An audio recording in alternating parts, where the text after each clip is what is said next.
The R-Series includes options for advanced monitoring of pulse oximetry, non-invasive blood pressure, and end-tidal CO2.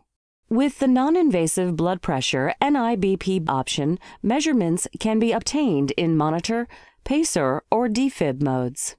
To take safe and accurate blood pressure measurements, select the proper size cuff. Check to make sure the patient blood pressure cuff and hose is connected to the R-Series through the NIBP connector on the rear panel. Press the NIBP button on the front panel of the R-Series to initiate and terminate measurements.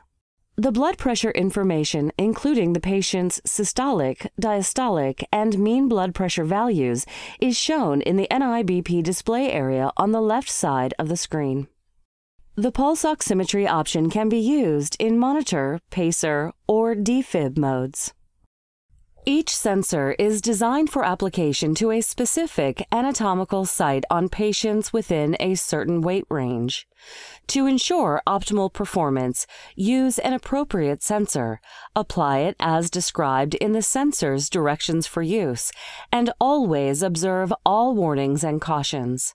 Check to make sure the pulse oximetry patient cable is connected to the pulse oximetry connector on the rear panel of the R-Series. Note, there may be a plastic dust cover that is physically attached to the rear panel that covers the exposed pulse oximetry connector.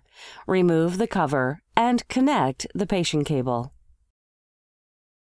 The R-Series pulse oximeter continuously and non-invasively measures the oxygen saturation of arteriolar hemoglobin at a peripheral site such as the finger or toe. The R-Series pulse oximeter displays the following information in the SpO2 area: SpO2 value, SpO2 alarm indicator, and signal strength indicator. The display optionally includes the normalized plethysmogram below the ECG trace. The Zoll R-Series also includes an option for continuous non-invasive monitoring of end-tidal CO2 and the respiration rate.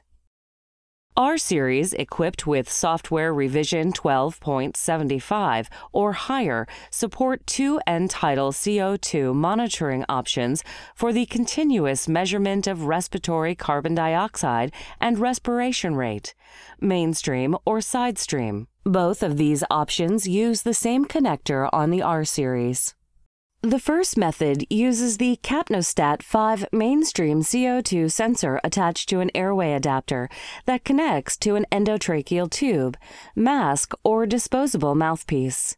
The second method uses the low-flow CO2 module to monitor both non-intubated and intubated patients using specially designed sampling cannulas and airway adapters. The R-Series end-tidal CO2 option is designed to monitor adult, pediatric, and neonatal patients. There are several steps involved with mainstream end-tidal CO2 setup. To attach the Capnostat 5 CO2 sensor cable, plug the cable's connector into the yellow CO2 connector at the back of the R-Series by matching the key on the cable to the key on the connector. Select an airway adapter and attach. Align the arrow on the bottom of the airway adapter with the arrow on the bottom of the sensor. Press the sensor and airway adapter together until they click. Turn the mode selector on the R-Series to Monitor and wait for the airway adapter and sensor to warm up. The device will display the CO2 warm-up message for approximately 1 minute, while the sensor and adapter warm to operating temperature. The message disappears when the sensor is ready to use. Next, zero the adapter. Adapter zeroing compensates for the optical differences between airway adapters and should be performed at certain times. In order to obtain accurate readings, zeroing is recommended after switching between single patient use and reusable airway adapters. It is also recommended for the first time a Capnostat 5 CO2 sensor is connected to the R-Series. Place the sensor with the adapter installed away from all sources of CO2, including the patient's and your own exhaled breath and ventilator exhaust valves. Press the param soft key, then the CO2 soft key. Press the 0 soft key. The unit zeroes the adapter and displays the zeroing CO2 adapter message for 15 to 20 seconds. The unit displays the message "Zero done" upon completion of the zeroing. Attach the airway adapter to the airway circuit.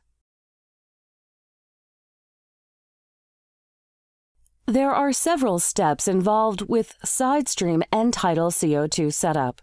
To attach the low-flow module cable, plug the cable into the yellow CO2 connector at the back of the R-series by matching the key on the cable to the key on the connector. Select an airway adapter kit based on the patient's size, ET tube diameter, and monitoring situation, or select a side stream cannula based on the patient's size and monitoring situation. Insert the low-flow sample cell into the low-flow sample cell receptacle and ensure that it clicks into place. Turn the mode selector on the R-series to Monitor and wait for the airway adapter and sensor to warm up. The device will display the CO2 warm-up message for approximately 1 minute while the sensor and adapter warm to operating temperature. The message disappears when the sensor is ready to use. While zeroing is recommended the first time a low-flow module is connected to the R-series, it is only absolutely necessary when the message "Zero CO2 module" is displayed. Place the airway adapter assembly at the proximal end of the airway circuit between the elbow and the ventilator circuit, or place the nasal or nasal-oral cannula on the patient. Check that connections have been made correctly by verifying the display, which shows EtCO2 as a numerical value in millimeters of mercury, mmHg, percent, or kilopascals, kPa. In addition, a capnogram waveform can be displayed.